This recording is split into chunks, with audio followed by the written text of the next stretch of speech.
Hello and welcome back to the Surreal Steve podcast. Today I am joined by Alexis Farrington, right? All right. Farrington. See, I got it wrong. Damn it. Basically, a while ago, I had seen a post on Instagram from Lexi that kind of resonated with me because you have also lost a parent in your lifehood, and it's like a really hard thing to deal with.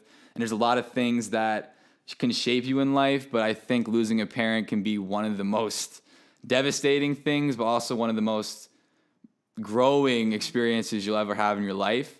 And I know for me, it changed my life drastically, and it changed my maturity and just my outlook on a lot of things. So today, a little different, guys. We're not really doing like a full format, typical hitting on this topic.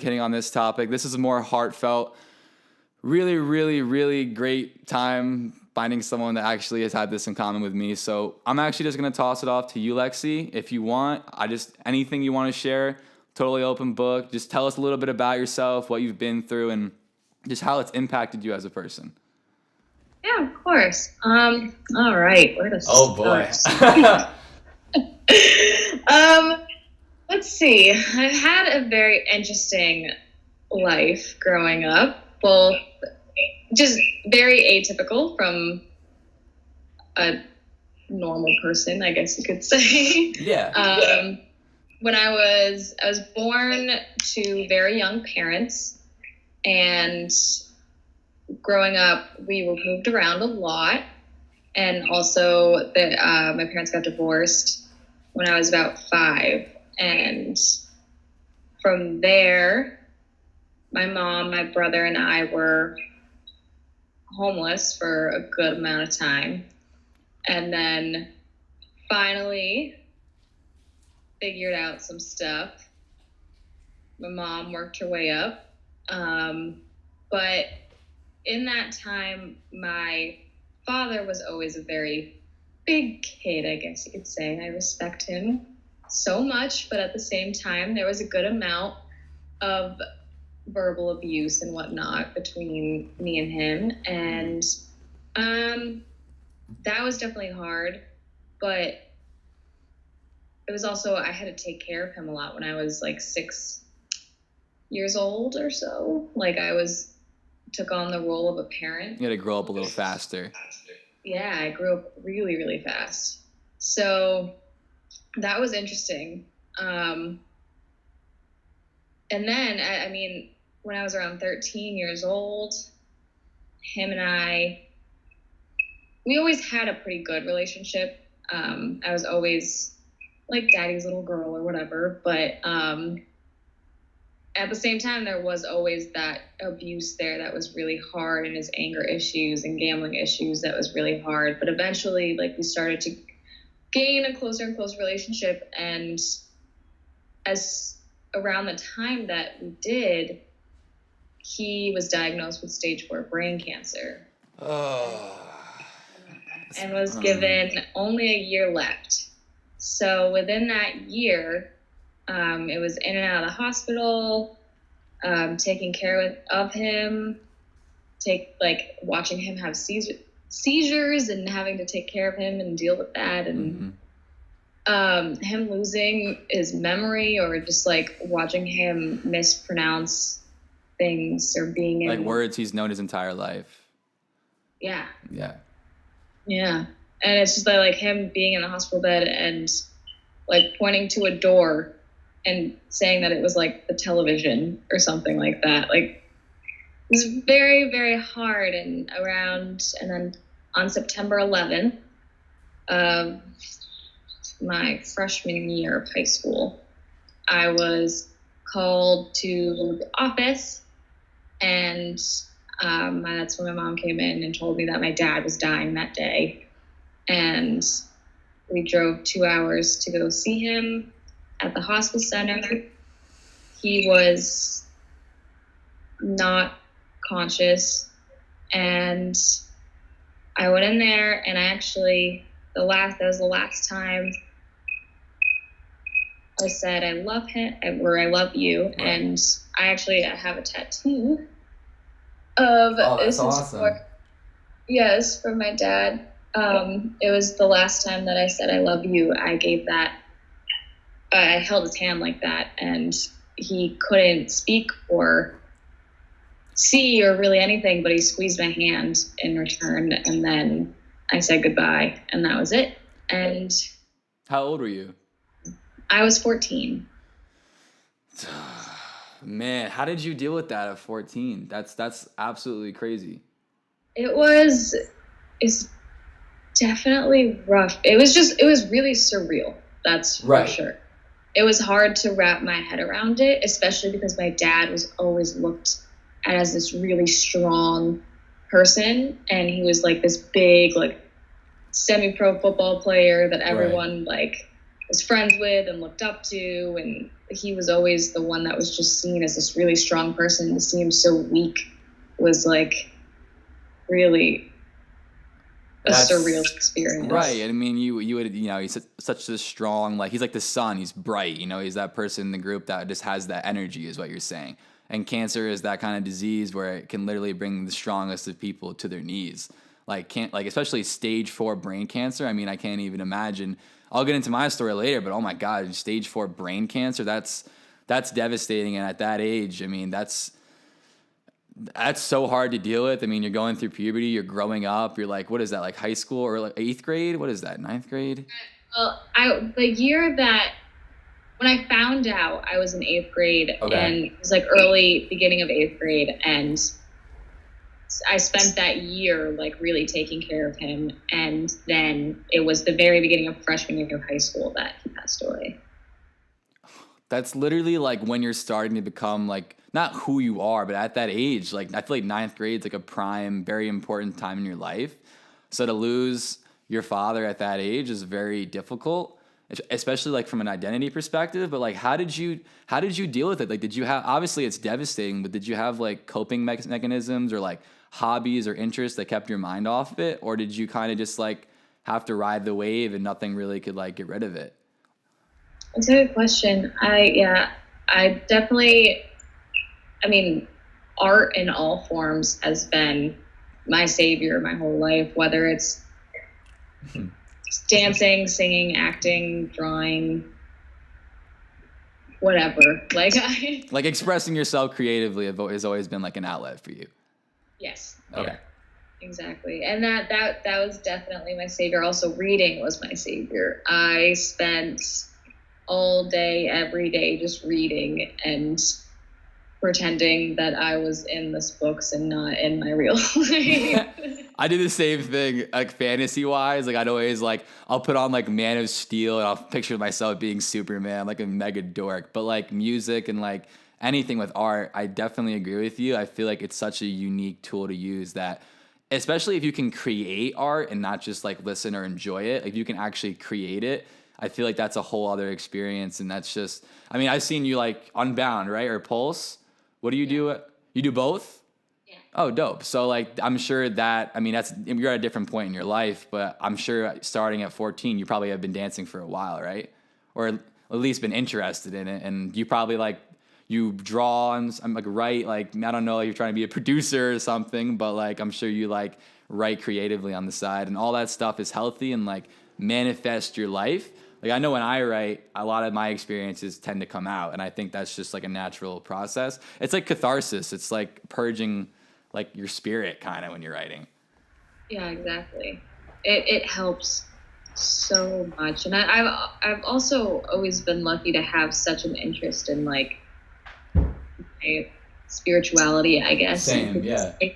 I'm not particularly a religious person, but I'm definitely spiritual. Yeah. I mean, like, I'm the same way. I'm not a big fan of organized religion. I respect all the religions, and I've studied them. I've taken classes at Ithaca for them. But Buddhism was like the way of life that I kind of identify with the most because of my personal experience with death and the way that Buddhism treats and handles that. It's a little more raw. It's a little more authentic compared to the West. A little probably too raw for some people to handle, where it's kind of just like, you know, this happens. Like, this is something we're all like waiting for it to happen.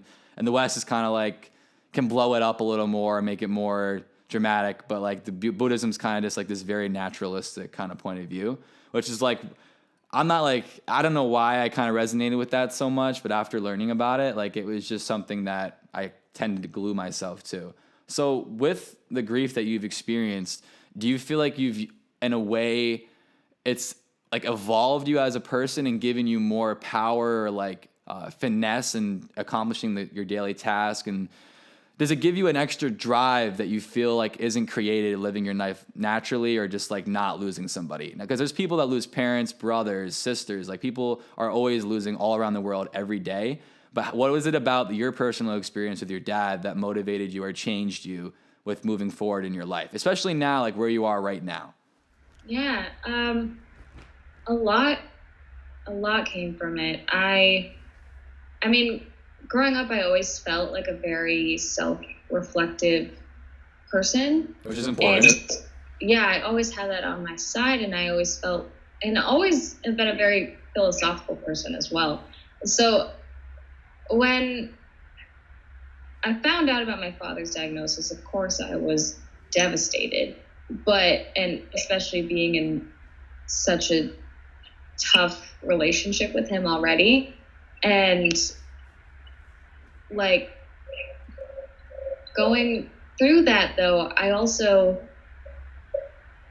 had a very peaceful relationship with death. I never looked at it as something scary or something to fear. And as terrible as it was in terms of the way he went, it wasn't something that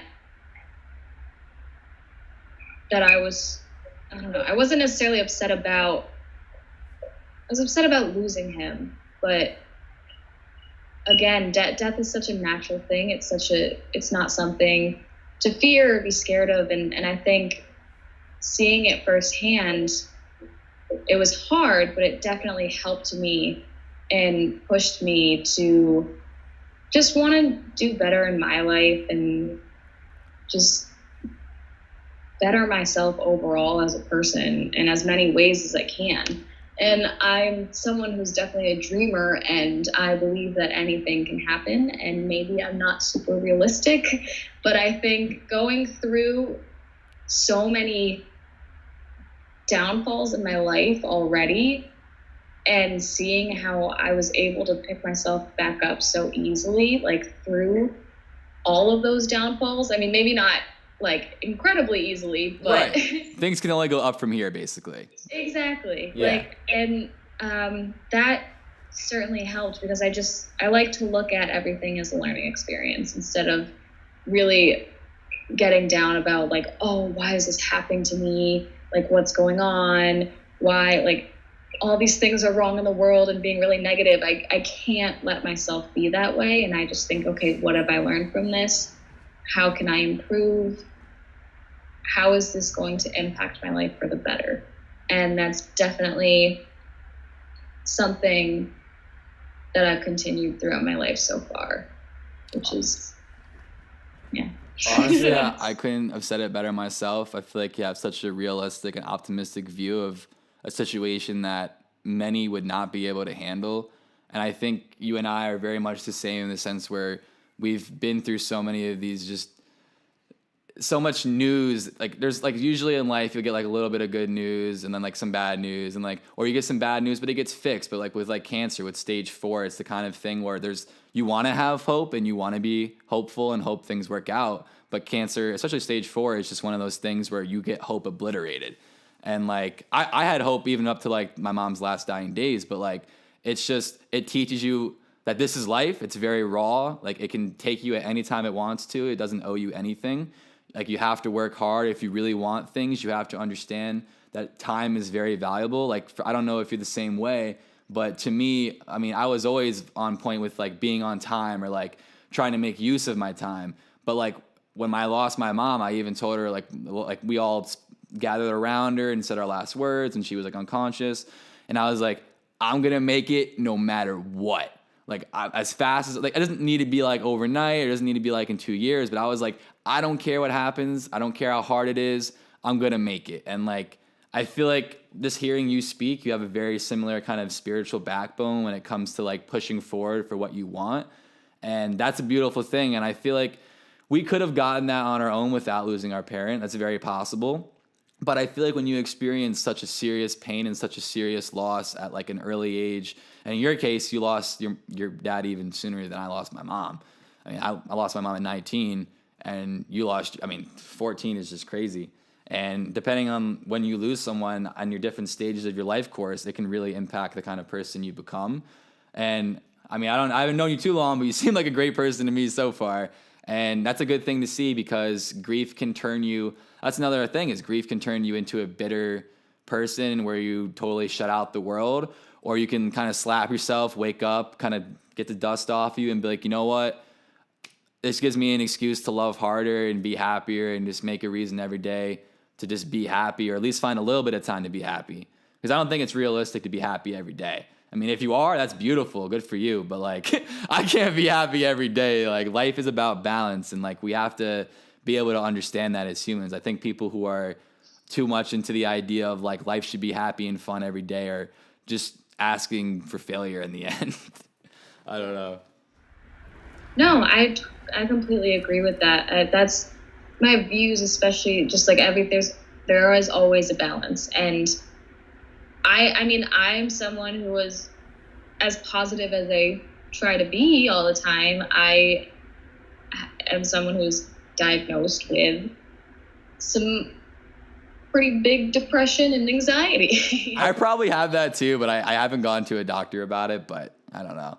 But you don't seem like it. You seem like, Exactly. Because I've worked really, really hard to not let it affect me. Right.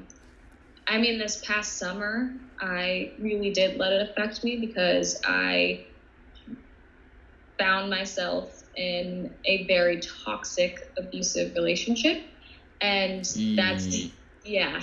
And that's something also, though, that stems off of the grief that never goes away. Just because of the relationship with my dad, in high school, I would find myself in situations I did not want to be in. I grew up way too fast. I was hanging out with people much older than me, and like getting into things I probably shouldn't have gotten into. Like missing that guidance, kind of like, or that figure, is what you're saying? Like missing that guidance, or like just having that father figure there. You kind of have to like, maybe you made choices that if he was there, he would have either corrected or stepped in, is what you're saying, basically? Yeah, somewhat. Somewhat, okay. With my dad, I remember thinking right after he passed away. So my dad, again, he was like a big kid, and he would always say, when my time's up, my time is up. And like, just in terms of dying, like he was like, I can't do anything about it. Like, that was his view. But so he just lived his life in the way he really wanted to. It wasn't a stereotypical way of living. Like, he spent most of his days on the beach and then playing football and work nights to make money, but that was about it. And he would get into a lot of trouble when he was younger, just because he would just do things that he wanted to do because it was fun for him and made him happy. So I remember as soon as he died, I was like, oh wow, I need to live my life to the fullest, because anything can happen. And I took that kind of the wrong way, though. And I kind of went against my personality, and I got into experiences that furthered my growth more, though. Like, it was definitely, it was like a domino effect. Like a learning experience. Like I understand. Like, you find out like, oh, that's not for me, or like, oh, now I know that I shouldn't do this or hang out with these people. Like, you mean it like in that way, right? Yeah, and I definitely was one of those girls with major daddy issues. And that took a toll when it came to my relationship with men for a long time when I was in high school. But and then especially, I dated someone who reminded me a lot of my father last year, and that was just a really abusive relationship. And it was so hard to come out of it, because I remember telling my mom, like, oh wow, it feels like I'm losing my father for a second time, because it sounds so weird and fucked and messed up, because like, it's like I would look at my ex-boyfriend and I'd be like, oh wow, you remind me so much of my father, and just like this really messed up relationship. And now like I know it's not healthy to be with you, but it feels like I'm losing a part of my dad again by leaving this person. So in conclusion, what I'm saying is like it never goes away. Like as much as I keep learning and growing, right, the grief is always there, and I always find it weirdly mixed into my life somehow. And for a while that was with guys, but now I've learned a lot from that, which is good. I feel you. I mean, it definitely mixes in with life. I mean, part of the reason why I wanted to do this podcast was because my mom was popping in my head. So I guess I'll just take the time now to kind of branch off and tell my little story. So freshman year, basically, college is great. I mean, I'm sure your freshman year was great too. And spring break came. Oh, maybe. It is what it is then. But I had a pretty good freshman year. It wasn't like, Project X or anything, but like I was starting to like get comfortable and everything. Spring break comes along and I was super excited to go home. Basically found out my mom was having back pain, and like I was like, oh, it's just back pain. She went to the hospital for it. I was like, okay, I wasn't expecting anything crazy. Then my sister comes and picks me up instead of my dad, and she cries, she's breaking down, and she says, it wasn't just back pain. It's they found a tumor on mom in the ambulance, and I was like, what? And obviously, it's cancer. And then didn't know all the details. I get back the first day I'm back on spring break. I go to the hospital, and then basically, not going to get into all the details. We find out she has stage 4 triple negative breast cancer. So it's not as terrible as brain cancer, but still, obviously terrible. And that was literally, I'm sure you felt the same way. It was like a flip, like a switch was flipped. I literally felt like I just woke up out of a video game, or like something just like restarted in my life. Like I was like, my brain just went like totally like numb for a little bit. And then, I talked to her about mom, like, should I stay out of school and everything? And she's like, no, I want you to keep going to school. I want you to keep doing your thing. And of course, I'm a mama's boy. I'm going to do whatever my mama tells me to do. I'm going to hustle. I'm going to grind if that's what she wants. Like if it's not ideal, or, I wanted to be next to her for treatments and stuff, but she had my sister and she had my dad, and they're both legends. Like she had a support group. So it was fine. But as I was at school, it was so weird because my college experience and my social atmosphere changed completely. Like obviously, I don't want to say I had severe depression, but I was very depressed and didn't want to do a lot. Kind of wanted to stay in. Like summer came along too. I was always like different. Like something about me had like been off, and then I had hope, and I kind of learned to kind of just push through no matter what was going on in my life, because that's what kind of attitude you have to have when someone is sick with that. Like you gotta be hopeful. Like when she was going in for treatments, I was like, you're gonna kick chemo's ass. Like that's the kind of positivity that I had to have with mom, and I feel like that's carried forward into my life right now, because why not? It's like this person is like a huge reason why I am the person that I am, and they were such a gladiator during their treatment that I would be doing them an injustice if I didn't work my ass off every day. Like my mom literally had tumors on her spine that she had to get removed, that she almost got paralyzed, but luckily we got treatment for that. She got an infection on her med port from chemotherapy. That's like a deadly blood infection she could have died from.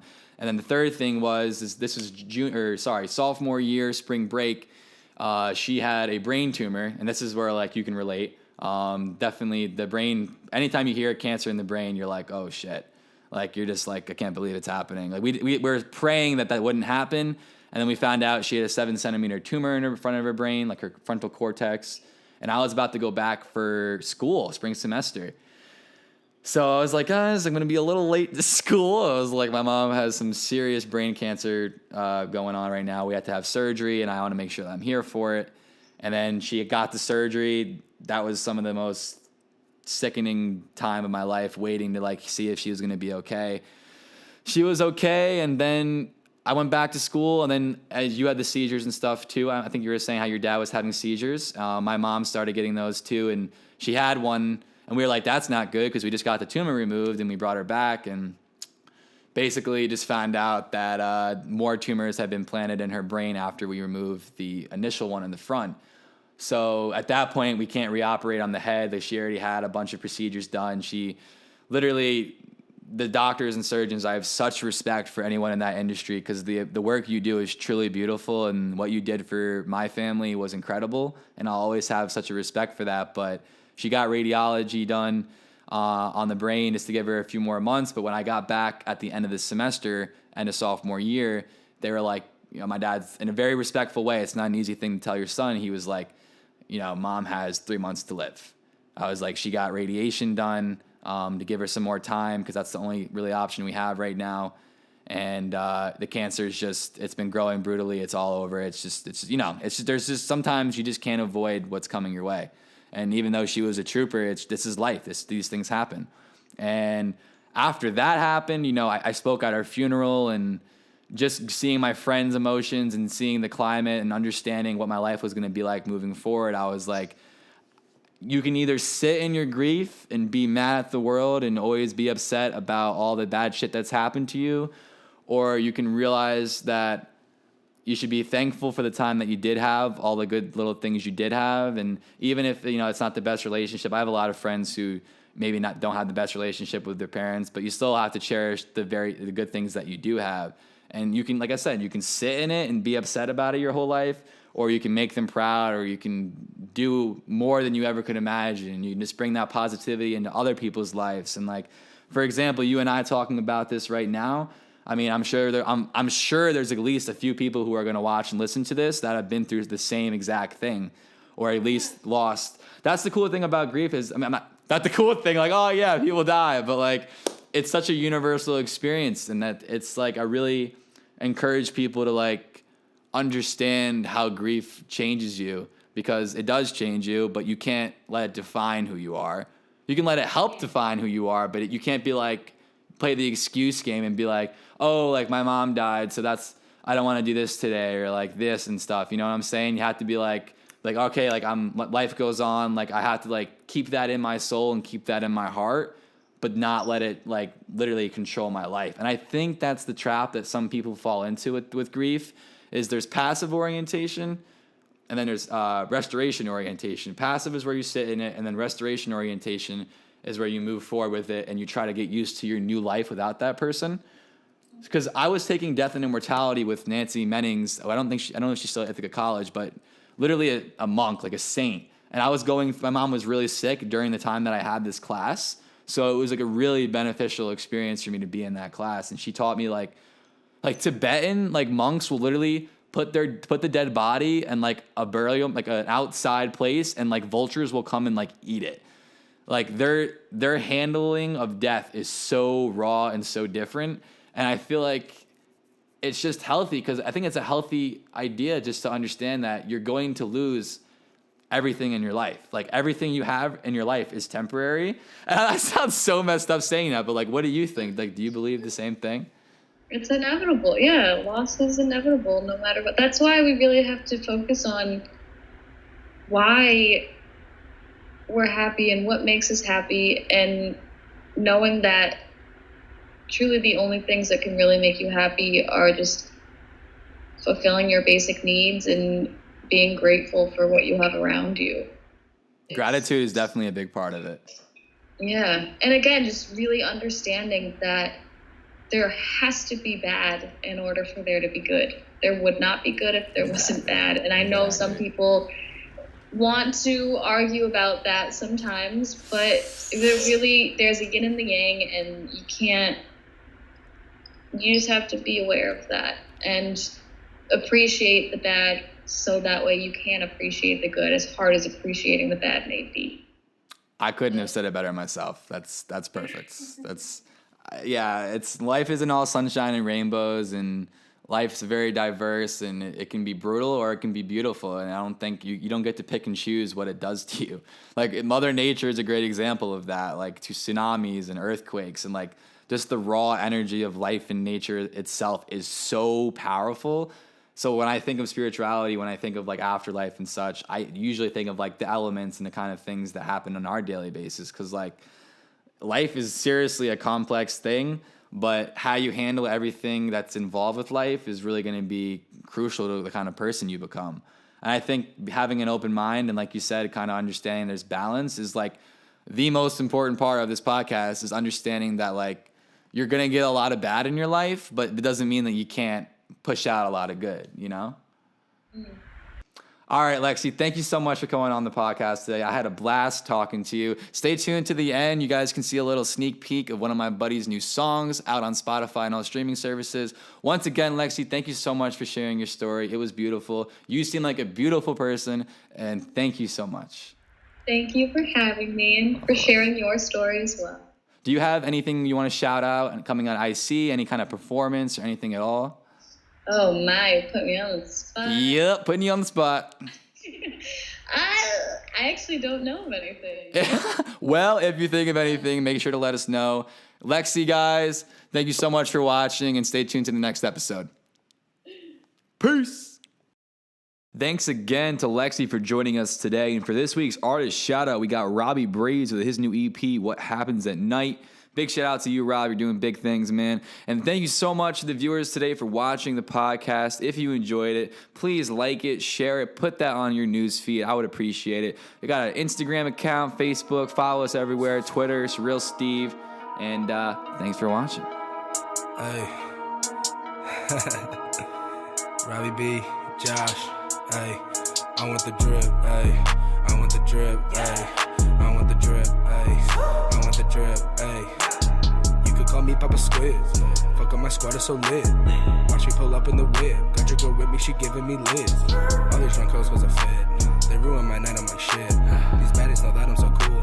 Just enter the game, but I know we can lose. You ain't trying to talk cause I really don't care. Sit on my Snapchat, I'm checking my hair. Fuck it, bro, life ain't fair. You went on bitches just like I'm Ric Flair. Better hit a party in a thacker. Boy, I'm not that drunk, doesn't matter. I walking what's up, the lights going up. Got jungle juice filling my cup. Got a frat boy throwing out the vodka. Got a white girl acting like a hoe. She wants more guys in this party. Said she gon' leave a key under the door. I want the drip, ayy. I want the drip, ayy. I want the drip, ayy. I want the drip, ayy. You can call me Papa Squid. Fucked in my squad is so lit. Watch me pull up in the whip. Got your girl with me, she giving me lit. Bitch, shut up. You've had enough. You're starting a drone. Get your ass home. Just get your ass home. Get your ass home. Bitch, shut up. You've had enough. Yeah, you're starting a drone. Just get your ass home. Get your ass home. Get your ass home. Just came back from Kappa Sigma. Hitting up that girl from Tinder. Why is this kid looking at me? This bitch trying to hop in my taxi. Trying to find a way to get home. Got a taxi driver named Jerome. Got a lot of rap and a lot to say. Skirt off, up and away. I'm not coming over. She wants the feelings, but I barely know her. I'm off the bean. Yeah, I'm off the bean. Wearing Supreme. I love the geek. My look is so clean. All black like a fiend. Got a big brain like Sheen. Girls like at me, they go sheesh. I want the drip, ayy. I want the drip, ayy. I want the drip, ayy. I want the drip, ayy.